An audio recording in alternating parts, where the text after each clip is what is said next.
आज है ना पूरी पहल गाइड है ना बिका जितना भी शॉर्ट नोट्स इन वहाँ सारो सॉल्यूशन है। तो वीडियो बोलो लंबो वेलो से लोग देख जो और लाइक कर जो, शेयर कर जो और सब्सक्राइब कर जो यूट्यूब चैनल, और लोगन शेयर कर जो जना ही दूसरो वीडियो ले ओनली। ये वीडियो को टारगेट है 10 लाइक आना चाहिए ये वीडियो के ऊपर। और बोलो मस्त वीडियो है। देखो पहली है कि आंतरिक संरचना की जानकारी के स्रोत। तो हमें पता है एक तो अप्रत्यक्ष स्रोत होते हैं, एक प्रत्यक्ष स्रोत होते हैं। तो अप्रत्यक्ष स्रोत में कौन कौन से आते हैं? घनत्व आता है, दबाव आता है, तापक्रम आता है। घनत्व के बारे में कि गहराई के साथ बढ़ती औसत घनत्व की तो मान लियो आपने 5.517 ग्राम घन सेमी व सर्वप्रथम 1798 में केवेंडिश द्वारा 5.48 ग्राम सेमी क्यूब मापन किया था। धरातल पर कत्तो घनत्व है 2.6 से 3.6 ग्राम प्रति, जबकि केंद्र पर 11 ग्राम पर सेंटीमीटर क्यूब होता है। दबाव गहराई के साथ बढ़ती केंद्र पर सर्वाधिक होती है 3600 की भी होती है। तापक्रम गहराई के साथ वृद्धि मीटर में 1 डिग्री सेंटीग्रेड की वृद्धि होती है और 100 किलोमीटर तक 12 डिग्री सेंटीग्रेड की वृद्धि होती है। 100 से 300 किलोमीटर पर 2 डिग्री सेंटीग्रेड दर से और 300 से नीचे 1 डिग्री सेंटीग्रेड की वृद्धि होती है। फिर देखो प्रत्यक्ष या प्राकृतिक संशोधन, इसमें दो ही होते हैं, ज्वालामुखी क्रिया और भूकंपीय तरंगे। जबकि किताब में तो भूकंपीय तरंगे अप्रत्यक्ष में दे रखा, नोट्स में ये भूकंपीय तरंगे प्रत्यक्ष में है ना। और ज्वालामुखी क्रिया मेग्मा उद्गार से प्राप्त पदार्थों के अध्ययन से प्राप्त जानकारी ज्वालामुखी क्रिया से प्रत्यक्ष मिलता। भूकंपीय तरंगों द्वारा प्राथमिक अनुदेदीय संपीड़न पी तरंगे ठोस गैस तरल सभी माध्यम में संचलन। ठोस में अधिक गति ध्वनि तरंगों की समान गति 8 किलोमीटर प्रति सेकंड होती है। यानी प्राथमिक भूकंपीय तरंगे कितनी प्रकार की होती है? 3 प्रकार की होती है। एक तो प्राथमिक होती है, एक द्वितीय होती है, एक धरातलीय होती है। तो प्राथमिक तरंगों को अनुदैर्ध्य संपीड़न पी तरंगे कहा जाता है। ठोस गैस तरल सभी माध्यम में संचलन। ठोस में अधिक गति होती है, ध्वनि तरंगों में सामान्य गति होती है 8 किलोमीटर प्रति सेकंड।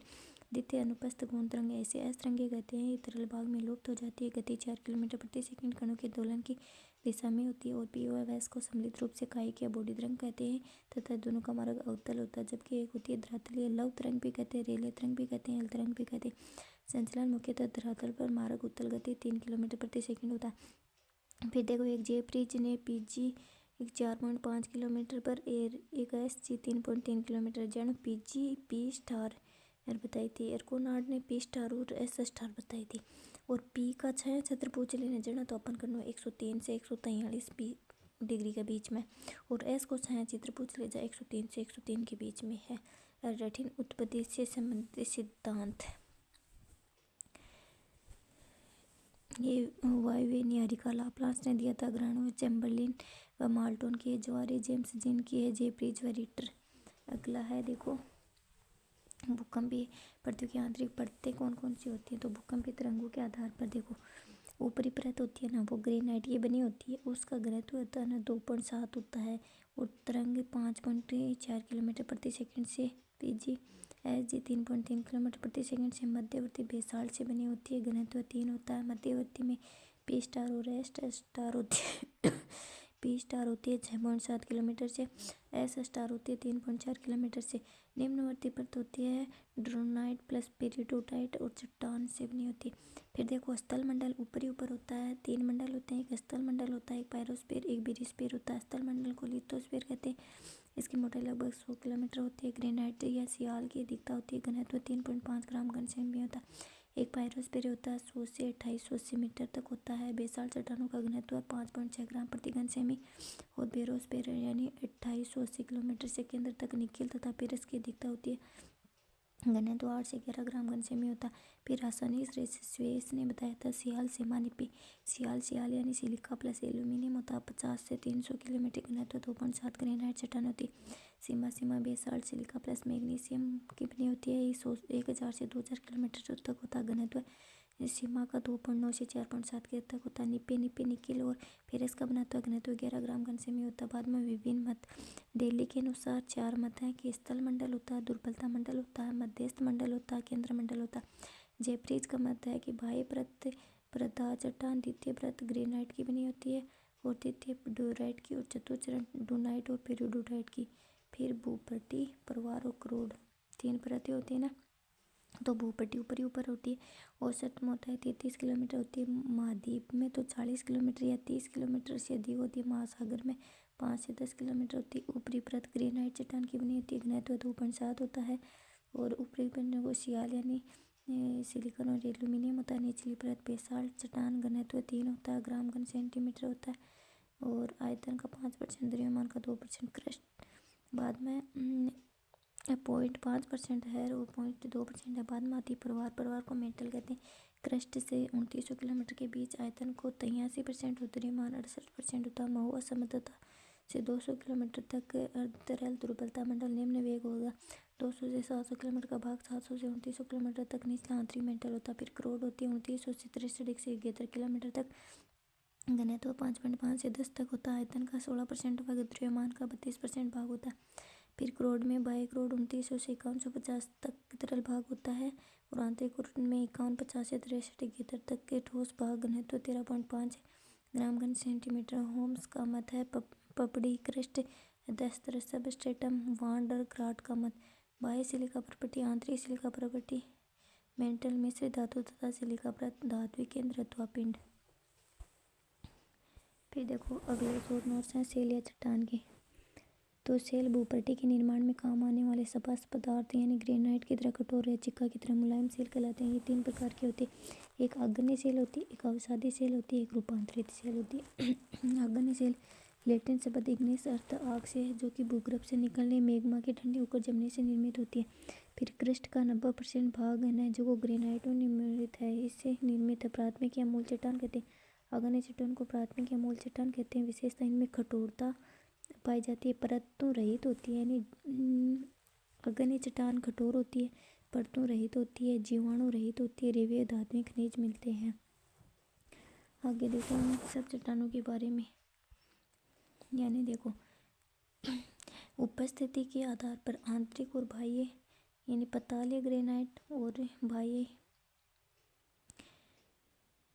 बाह्य चट्टानें होती हैं। बाद में आंतरिक में भी 2 प्रकार की होती है, तो पतलेम ग्रेनाइट एक मध्यवर्ती बेथोलिथ है, लोपोलिथ है, लेकोलिथ है, फेकोलिथ है, डाइकसिल स्टोकसिट है। फिर केंद्रीय विस्फोटक उत्पाद निर्मित बम है, लेपिली ज्वालामुखी राख टप बिरशिर शांत उद्गार लावा पटार से निर्मित होती है। फिर रासायनिक संरचना के आधार पर भी होते हैं, 4 प्रकार के होते हैं। इनके एग्जाम्पल भी याद रखने हैं। एमली एसिडिक सिलिका 65 से 85% होता है। क्वार्टर जो है फेल्सपार अधिक रंग पीला, घनत्व 2.75 से 2.8 होता है। फेल्सपार प्लस सिलिका आग्नेय सेल जैसे ग्रेनाइट होते हैं।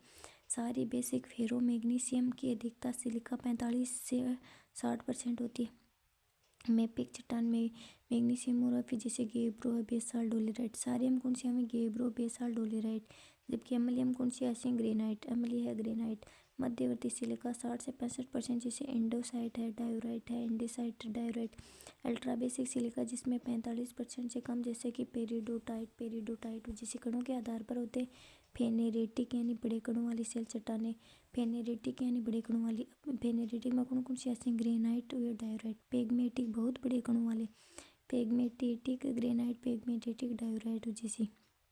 फेनेटिक यानी भारी कणों वाली। सील है, डाई का स्टोक है, ग्लासी यानी कणहीन चट्टान है, ऑब्सीडियम है, पिच स्टोन है, फ्यूमिस है, परलाइट है, पोरफोर्मेटिक मिश्रित कणों वाला ग्लोमेरिट है, फ्रेगमेंटल सेल टुकड़ों वाली है, बम लिपिली ब्रेस या ज्वालामुखी होती है। फिर है कि आग्नेय सेल निर्मित आकृतियाँ कौन सी हैं। आग्नेय सेल से मेसा है, टोपी नुमा आकृति होती है। ग्रांड मेसा कोलोरेडा आकृति है, यूएसए में। बूटी मेसा का छोटा रूप होता है, सिप्रोक यूएसए में। एक्सफोलिएशन गुंबद प्याज के छिलके की तरह प्रतीत आकृति होती है। होंगबेक टोर खड़े ढाल वाले लंबे व संकरे कटक होते हैं। क्वेस्टा नत ढाल वाले कटक होते हैं। अवसादी या तल छठी परतदार सेल, लैटिन भाषा में सेडिमेंटम अर्थ नीचे बैठ जाना। अवसादी परतदार निक्षेप का जमा होता है।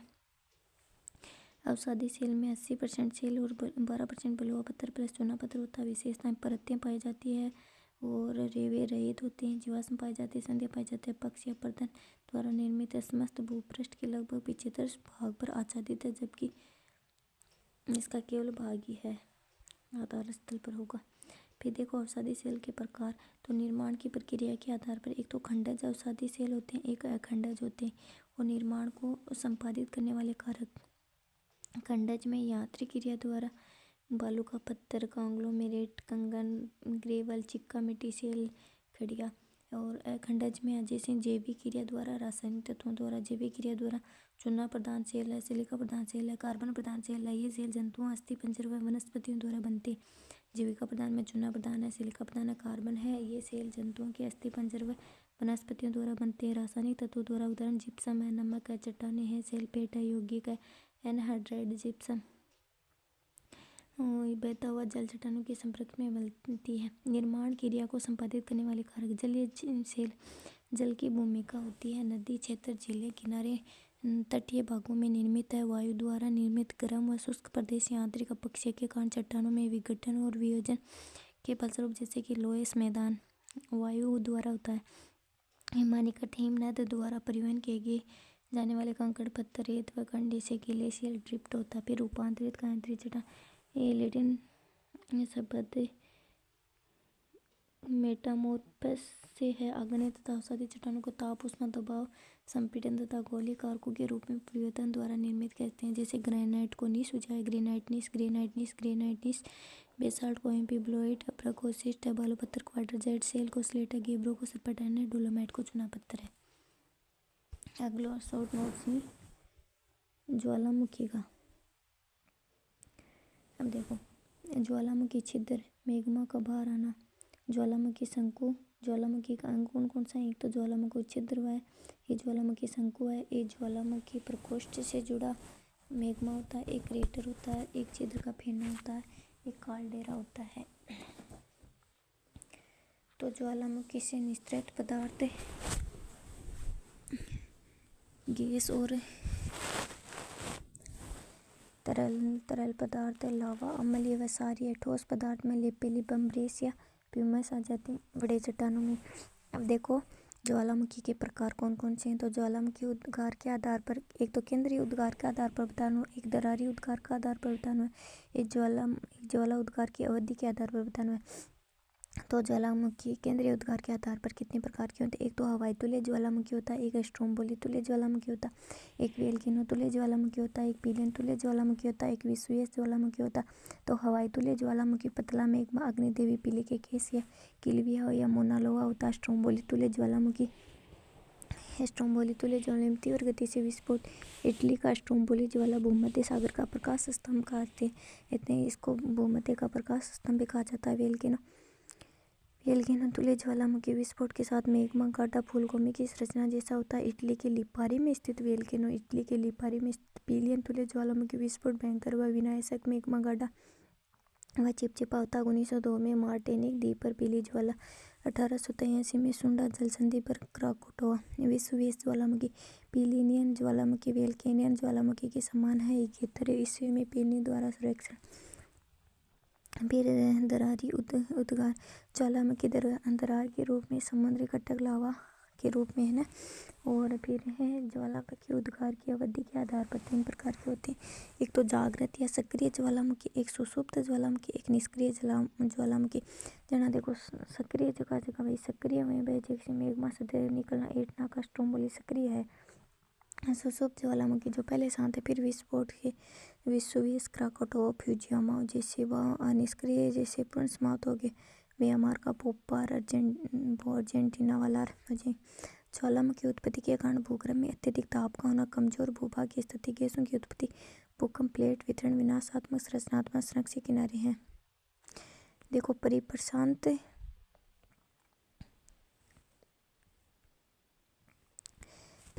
महासागरीय पेटी, महाद्वीपीय पेटी, मध्य अंटार्कटिक पेटी और अमेरिका की मानभ्रंश घाटी और अंतरा प्लेट ज्वाला क्षेत्र। अन्य क्षेत्र अंक माने कौन कौन सा पाया जाए तो याद रखना है अपन ने। तो विनाशात्मक परिप्रशांत महासागरीय पेटी विनाशात्मक किनारे पर स्थित 2/3 75% ज्वाला प्रशांत महासागर के सारे स्थित है। प्रशांत महासागर का ज्वालावृत अंटार्कटिका के इरेबस पर्वत से, दक्षिणी अमेरिका के एंडीज पर्वत, रॉकीज पर्वत से, अलास्का आगे जापान द्वीप समूह, फिलीपींस पूर्वी द्वीप समूह के ऊंचे ज्वालामुखी पर्वत, कटमई प्लाव ज्वाला, पोपोकेटिपल, कोटोपेक्सी, चिम्बोरोजी, रीनियर हुड है। फिर रचनात्मक प्लेटें, किनारा अंध महासागर से पूर्वी द्वीप समूह तक स्पेन है, इटली है, दक्षिण पूर्वी द्वीप आदि स्ट्रोम्बोली विश्वेश एटना एजियन सागर की ज्वाला ईरान का देवबंद को सुल्तान भारत का बेरन द्वीप ऐसा मध्य महाद्वीपीय पेटिमा में ही और मध्य अंटार्कटिका तट के सारे दरारें से लाभ उत्सर्जन आइसलैंड के लोकी और हेक्कल मध्य अंटार्कटिकाएं अफ्रीका की महान ब्रंश घाटी में अंत प्लेट संचरण निर्मित किलिमंजारो एल्गन कीनिया आदि होते हैं। अंतरा प्लेट ज्वाला क्षेत्र हवाई द्वीप के ज्वाला अन्य क्षेत्र पश्चिम में द्वीप समूह स्थित एंटलिस हिंद महासागर में मेडागास्कर मॉरिशस। अगलो देखो भारत के ज्वालामुखी क्षेत्र भारत में कौन सा एक तो डालमा का क्षेत्र झारखंड बिहार धारवाड़ क्लब में एक कुड़पा ग्वालियर विजयवाड़ क्षेत्र कुड़पा में और एक भारत के ज्वालामुखी क्षेत्र में मलानी व किराना क्षेत्र राजस्थान में जोधपुर से पंजाब शिवालिक तक विंध्याचल के दौरान सक्रिय निम्न हिमालय क्षेत्र पीर पंजाल सतलज गढ़वाल क्षेत्र नैनीताल नेपाल में और राजमहल अबोर झारखंड जुरेसिक।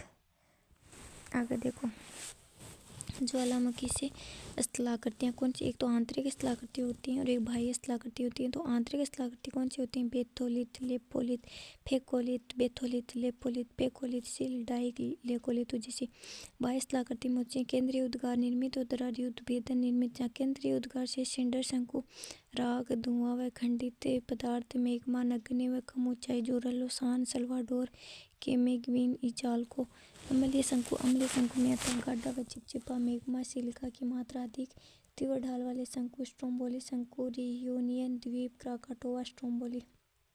सारी बेसिक पेटिक सील्ड होता है पतली प्रकृति वाला लावा निम्न ढाल का शंकु होता हवाई द्वीप तुल्य शंकु होता मोना लावा द्वीप में अधिक होती मिश्रित शंकु मेघमा का परत पर परत जमा होना परतदार शंकु होता शास्ता रेनीरूट जापान का फ्यूजियामा एटना और विश्वस मिश्रित शंकु में आता प्रपोषित शंकु ज्वाला की नली से निकली उपनलिकाओं पर विकसित शंकु यूएसए का एमटी शास्ता शंकु में शंकु लंबे अंतराल के बाद विस्फोट क्रेटर में नए शंकु का निर्माण फ्यूजियामा स्पेंटर शंकु लावा के साथ हवा व गैस के बुलबुले लावा गुंबद डार्ट गुंबद ब्लैक गुंबद जैसे दरारी उद्भेदन निर्मित लावा पठार है उष्णोत्तर गैस धुआंरा है लावा पठार मंद गति से लावा प्रवाह के कारण निर्मित जैसे कि ढक्कन है भारत में कोलंबिया है व पराना का पठार है ब्राजील में उष्णोत्सव गैस गर्म जल स्रोत होते हैं जल व वाष्प का उत्सर्जन आइसलैंड का ग्रेट गेसर उत्तरी अमेरिका के येलोस्टोन पार्क का ओल्ड फेथफुल गेसर है।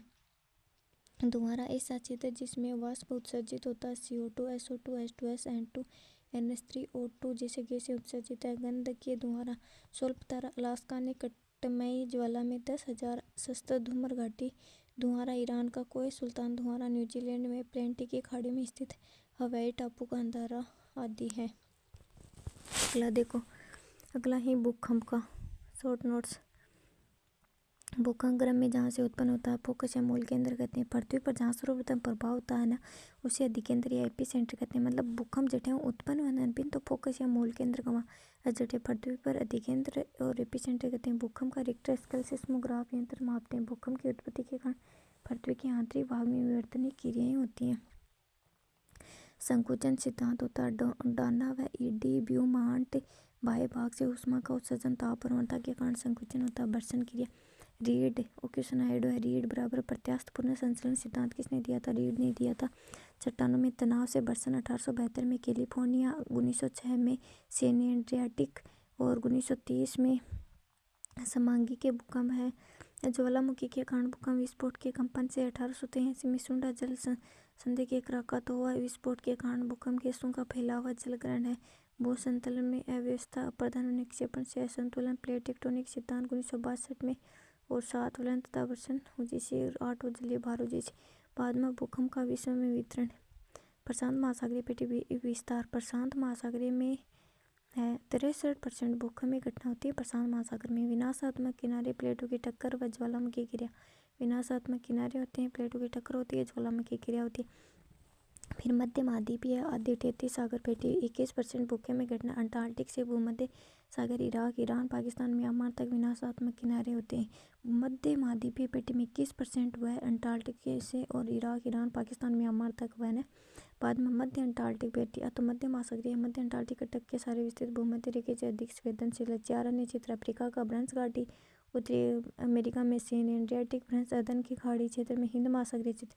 फिर भूकंप का वर्गीकरण प्राकृतिक भूकंप इसमें होता ज्वालामुखी भूकंप, वर्षण, विवर्तनिक, संतुलनमूलक, प्लेटोटेक्टोनिक, कृत्रिम भूकंप। कृत्रिम भूकंप में मानवीय क्रियाओं के द्वारा उत्पन्न होता है। भूकंप मूल के आधार पर साधारण 50 किलोमीटर गहराई तक होता है, मध्यवर्ती 50 से 250 किलोमीटर तक होता है, अत्यधिक गहरे 250 से 700 किलोमीटर तक गहरे होते हैं। 4 क्षेत्र या स्थिति के आधार पर स्थलीय और समुद्री भूकंप होते हैं।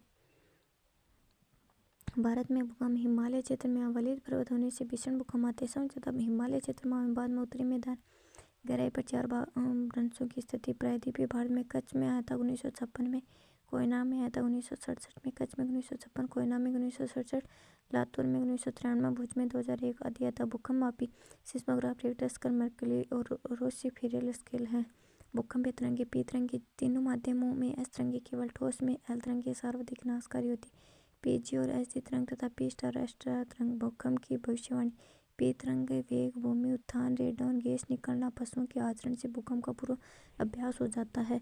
भारत में अब तक 5 के स्थान पर 4 सिस्मिक जोन है। जोन % है।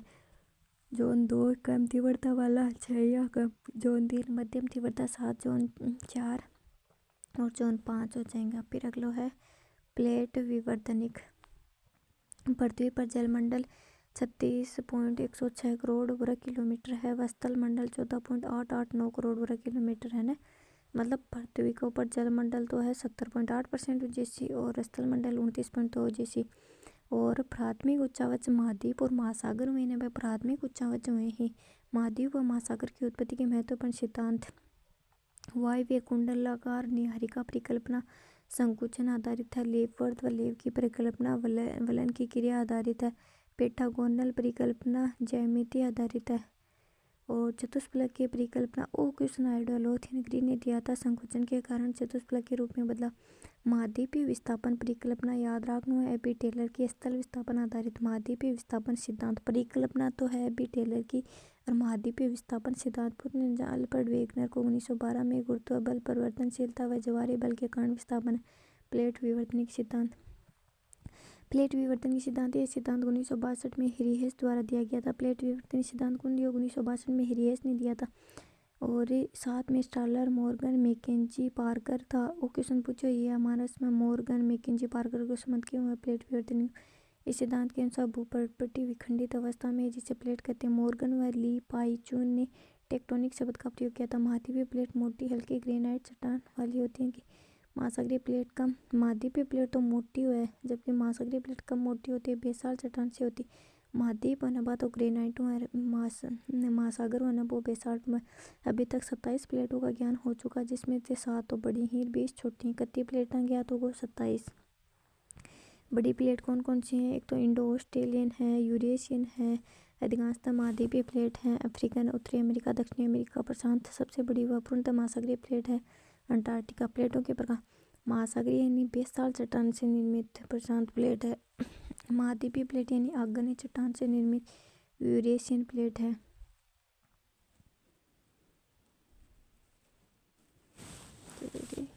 आगे देखो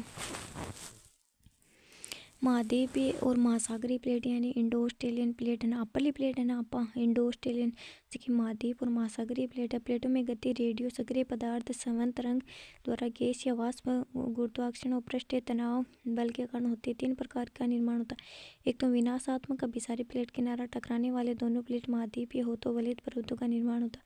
दोनों प्लेट महाद्वीपीय प्लेट होने के साथ ही मध्य जल स्रोत हो तो वलित ज्वालामुखी पर्वत निर्माण होता है। एक महाद्वीपीय और दूसरी महासागरीय हो तो महासागरीय खाई ज्वालामुखी निर्मित होती है। सागरीय व सागरीय प्लेटों की टक्कर से भी द्वीप चाप घटक समुद्री खाई निर्मित होती है। फिर है संरचनात्मक या अपसारी प्लेट किनारा। 2 या 2 से अधिक प्लेटों में अपसरण अंतरण प्लेट अपसरण में 2 या 2 से अधिक प्लेटों के विस्थापन से भ्रंश का निर्माण होता है। प्लेट अपसरण में एक ही प्लेट के अपसरण होता है। संरक्षी किनारा इसका निर्माण 2 या 2 से अधिक प्लेटों के किनारों के सहारे ऊपर नीचे इधर उधर संचलन नहीं होता है। ओक्यूशन आइडोसेन इंडियंस संरक्षी किनारों को एग्जाम्पल प्लेट विवर्तनिक के साक्ष्य सागर ने तल का प्रसरण मध्य अंटार्कटिक घटक के कारण अंटार्कटिक महासागर का खुलना या फैलाव, पूरा चुंबकत्व प्रभाव, ध्रुवों की स्थिति में निरंतर परिवर्तन, दरारी घाटियों या चौड़ावना, अन्य भूकंप, ज्वालामुखी क्रियाओं, पर्वत, द्वीप व चाप। अगला टॉपिक है आच्छादन। भूपट्टी के निम्न शैलों का आवरण उतरना। 3 प्रक्रिया होती है। एक तो अपक्षय अपरदन वृत्त क्षरण होता है। तो अपक्षय चट्टानों के अपने स्थान पर ही टूट फूट होता है।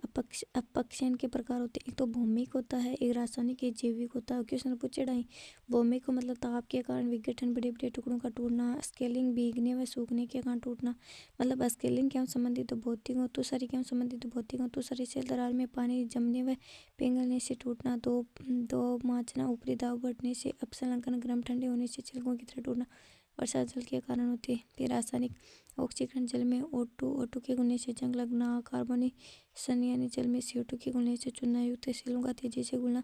सिलिका का पृथक्करण, जल क्रिया से सिलिका का पृथक्करण होता है। जलयोजन, हाइड्रेशन, जल के अवशोषण से चट्टानी बाहर का बढ़ना होता है। घोलन का, जल द्वारा सैली कार्बन तथा अम्लों का घोलना होता है। जैविक, वनस्पति द्वारा, जीव जंतुओं द्वारा, मानव द्वारा होता है। फिर वृत्त श्रेणी या सामूहिक स्थानांतरण, गुरुत्वीय व ढाल, गुरुत्वाकर्षण व ढाल के कारण भूखंड आदि का नीचे की ओर खिसकना होता है। दो प्रकार का, एक तो मंद संचलन है, तीव्र संचलन। अब अंक एग्जाम्पल लेना है, याद रखना है। मंद संचलन यानी मृदा विसर्पण है, सेल विसर्पण है, ढाला मलबा या पाद मलबा, मृतिका विसर्पण। संबंध का, तीव्र संचलन में मृदा प्रवाह, भूमि सर्पण, पंख प्रवाह, भू संकलन, सेल संकलन, अवसर्पण, मलबा संकलन व सेलपात होते हैं। अपर्दन, सेलों का घिसना को तनाव परिवहित होकर निक्षेपित होना अपर्दन होता है। निम्न विधियां अपघर्षण की कौन सी हुई? चट्टानों का घिसना, सन्निकर्षण, शेल कणों का आपस में रगड़कर टूटना, जलदाब क्रिया, जल के बाहर से संसारण, रासायनिक क्रिया से खनिजों का घुलकर बहना, अपवहन, उड़ाकर ले जाना, गुईकांत, तल का छिद्रीकरण करना और उत्पाटन, हिमानी द्वारा सेल खंडों को उखाड़ना। जल गति क्रिया, जल की गति तेज गति के कारण होता है। अपरदित पदार्थों का परिवहन 3 रूप से होता है। अपरदित को एक तो घुलकर, एक निलंबन लुढ़कर। अपर्दन चक्र का सिद्धांत, एक इम्पोर्टेंट याद के लिए शुक्ला। एक रूपतावाद का सिद्धांत जेम्स सटर ने 1875 में दिया था। एक रूपतावाद का सिद्धांत जेम्स सटर ने 1875 में दिया था। भौगोलिक चक्र की संकल्पना डेविस ने दी थी। भौगोलिक 1899 में। डेविस घटिया को अमेरिका को स्थल रूप संरचना पर क्रम अवस्था। और क्वेश्चन भी पूछे हो, डेविस को स्थल रूप संरचना पर क्रम अवस्था, युवावस्था, प्रौढ़ावस्था किसका है? डेविस का है। डेविस का a morphological system, Walther Penck, German भूतल से उनके उत्थान और निम्नीकरण दर का अंतर है। 3 अवस्थाएं हैं, आप बस्ती जेंडे, ग्लिस्का, फार्मिंग व बस्ती जेंडे है। अगला है शॉर्ट नोट्स। पवन के द्वारा कार्य। पवन का कार्य कौन कौन सा है? पर मरुस्थलीय क्षेत्रों में 3 प्रकार के कार्य करती है। अपवहन का करती है, अपघर्षण, सन्निकर्षण। अपवहन, अपघर्षण, सन्निकर्षण। 5 प्रमुख मरुप्रदेश, सहारा व मध्य एशिया। सहारा और मध्य एशिया, दक्षिणी अफ्रीका, दक्षिणी अमेरिका, उत्तरी अमेरिका, ऑस्ट्रेलिया, रूस प्रदेश है। मरुस्थलीय धरातल, हमदा, चट्टानी व रेग, पथरीला, लीबिया, मिस्र में सरीसर कहते हैं, ब्लूई मरुस्थल। बाद में देखो पवन का निर्मित एक तो अपरदनात्मक स्थल रूप में, एक निक्षेपणात्मक हुए न। दोनों याद रखना है। मैंने कौन सी आकृति तो अपरदनो निर्मित है, कौन से निक्षेपण हो जाए। अपरदनो याद कर लो। पवन अपरदनो वातगत है। अफवाह बेसिन भी कहते हैं। USA में बफेलो वालास, मंगोलिया में पांगयांग वातगत। छत्रक शिला, मशरूम रोग, छतरी को कुकुर मोतेनुमा। सारा में गारा, जर्मनी में फिट्ज फेल्सन भी कहा जाता है छत्रक शिला को। द्विभाव ग्रीन सेल, बोन हार्ड, छोटे छोटे टीले, जूगेन दावत अनुसंरचना, भूस्तंभ, डेमोई सेल्स, शीर्ष पर कठोर व नीचे मुलायम सेल होते भूस्तंभ। तिपैल शिला, तिपैल ड्राइकांटर, ये भी 3 तीक्ष्ण पार्श्व वाली चतुष्फलकीय संरचना। 8 प्लग वाली शिला को वेंटिपेट कहते हैं। यार्डंग नाली नुमा नुकीले भूआकार श्रफण के समान असमक जालीदार शिला, पुल तथा खिड़की जालीदार शिला कहती है। अपरदन से निक्षेपण, पवन निक्षेपण से बालू का स्तूप में पवन निक्षेपण हुए। सैंडव्यास गोल नवचंद्राकार अनावर्ती होते। पवनानुवर्ती या अनुदैर्ध्य पवन की दिशा में समानांतर निक्षेप कॉरिडोर व गलियारा का निर्माण। सारा में गलियारा की घासी अनुप्रस्थ ट्रांसवर्स पवन की दिशा के समकोण पर है। पवन द्वारा उत्तल व विमुख बरखान जैसी अन्य स्तूप जैसे नेब का झाड़ी के पीछे निर्मित लूनेट, लघु गर्तों पर निर्मित वेल, वेग द्रास, मोटोरेज से निर्मित प्रबल एक सीप आदि होते हैं। लोहे सूक्ष्म कणों के निक्षेपण से निर्मित होवांगो नदी पर जर्मनी, फ्रांस, USA, अर्जेंटीना आदि देशों में है। अन्य उर्मिकाएं, बालू का प्रवाह, बालू का कगार, सारा का सारा क्या निर्माण है स्थल पवन निक्षेपण और निर्माणी। अगला टॉपिक है प्रवाहित जल या नदी के कार्य। नदी बराबर वर्षा या हिमपिंगल से प्राप्त जल या ढाल के साथ होते। 2 प्रमुख वर्ग हैं, एक क्रमवती सरिता, एक अनुवर्ती। अनुवर्ती ढाल के अनुरूप क्रमवती सरिता कोई है अनुवर्ती और नवानुवर्ती और परवर्ती। अनुवर्ती ढाल के अनुरूप होती है। नवानुवर्ती अनुवर्ती की समान दिशा में प्रवाहित होती है। पूर्ववर्ती सहायक नदी जो कि समान ढाल का अनुसरण करे। और प्रति अनुवर्ती अक्रमवर्ती सरिता पूर्ववर्ती स्थल उत्थान से पूर्व की घाटी में ही प्रवाहित होती है। पूर्वारोपित अध्यारोपित होती है। नदी के कार्य त्रिकल कार्य अपर्दन परिवहन और निक्षेपण। अपर्दन रासायनिक गोलीकरण द्वारा भौतिक यांत्रिक घर्षण अपघर्षण सन्निकर्षण जल क्रिया। परिवहन कार्य कर्षण उत्परिवर्तन लटकन विधि या धुलकर निक्षेपण होते हैं। नदी निर्मित स्थल रूप नदी निर्मित वेरी वेरी इंपॉर्टेंट याद रखना। एक तो अपर्दनात्मक व एक निक्षेपणात्मक व अपरदनात्मक में कौन कौन सा है देखो वी आकार की गोटी और आणविक क्रम याद रखना है क्योंकि इनको क्रम भी पूछ ले वही। जब वी आकार की गोटी गार्ज वी घाटी का विस्तृत रूप होता। कैनियन गार्ज का विस्तृत रूप होता। अवनमन कुंड व जाली गर्ती का संरचनात्मक पीठिका अध्यय कर्तित विसर्प या गंभीरभूत विसर्प होता। बराबर ऐसा आकार का सर्पनुमा आकृति भी होती है। जलप्रपात सामान्य नदी मार्ग में विभिन्न संरचना वाली चट्टानों के कारण सोपानी चतरकशिला अवरोधी पठारी आदि होते हैं। गौड़ नदी और शिप्रिकाएँ होती हैं यानी वी आकार की घाटी गोर्ज कैनियन अवनमन कुंड जलगर्तिका भी नदी के अपर्दन से होती है। संरचनात्मक पीठिकाएँ अध्यय कर्तित विसर्प या गंभीरभूत विसर्प और जलप्रपात और शिप्रिकाएँ और निक्षेपण के कारण दो प्रकार की होती हैं। तो मध्य मैदानी भाग यानी मध्य प्रौढ़ावस्था के एक निश्चित डेल्टाई भाग वर्धावस्था में होते हैं। तो देखो जलोढ़ शंकु जलोढ़ पंख निक्षेपण ही नदी विसर्प अपर्दन और निक्षेपण दोनों से होता है। और गोखरू झील फिर निक्षेपणात्मक निचला डेल्टाई भाग वर्धावस्था। गुफित नदी प्राकृतिक तटबंध बाढ़ के मैदान डेल्टा डेल्टा के प्रकार होते हैं चापाकार पंचाकार ज्वारनद मुख। चापाकार में राग्न नील है गंगा है सिंधु है इरावती है लीना है पो है ह्योंगा है। पंचाकार में मिसिसिपी ज्वारनद Amazon Narmada Tapti Hudson Seine नदी है। पालयुक्त डेल्टा अप्रत्यक्त में होंगो नदी है। वर्धमान गंगा मिसिसिपी अवरोधित डेल्टा। अगलो है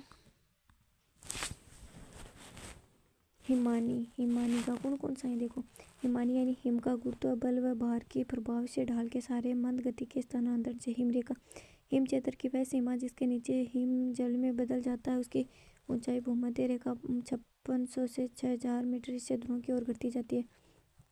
फिर है हिम चादर महाद्वीपीय हिमनद पर्वतपाद उच्च अक्षांश ये सारा जैसे। अब देखो अंक के स्थल रूप बताने ही कौन सा तो अपर्दन हिम कौन सा निक्षेपण तो हिमानी का अपर्दन। देखो नदी को तो वी और इम यू आकार की घाटी लटकती निलंबित बहिलंबित घाटी मुख्य हिमनद में ऊंचाई से मिलने वाला सहायक निम्नद हिम गवर सड़क अर्धवृत्ताकार कटोरे नुमा गर्त कोरेन जर्मनी में CW वेल्स केसल स्कैंडिनेविया देश सड़क बेसिन है। तीक्ष्ण कटक अरेट आर्य या कंघी नुमा आकृति गिरी सुरंग हार्न अरेत के अपर्दन से निर्मित पशु सिंह पिरामिड की आकृति। और हिम सोपान है पेटनास्टर झील है द्वितीयाकार सोपान है नुनाटक पेड़झील सिलायरोस समुटाना और भी हिमानी अपर्दन सुरंग व पुच है। फ्योर्ड है टोन है वृक्षुंड है कोल स्ट्रेंस है मालाकार झील है। निक्षेपणात्मक स्थल रूप में हिमोड है मोरेन है। हिमोड अवसादों के एक लंबे कटक के रूप में निक्षेपण से निर्मित प्रकार। अंतिम मध्यस्थ पार्श्विक मध्यस्थ तलस्थ अवकाशीय ड्रमलेन निक्षेपण से होती है। उल्टी नाव या अंडू की टोकरी के समान निक्षेप इसका लंबे संग्रह व लहरदार कटक के होता है। केमेन तीवर वाले केटिल हमक नाव व बेसिन हिमानी अवक्षेप के हैं। फिर अगला टॉपिक है तो चलो एक बार इतना ही फिर अगला टॉपिक अगली वीडियो में।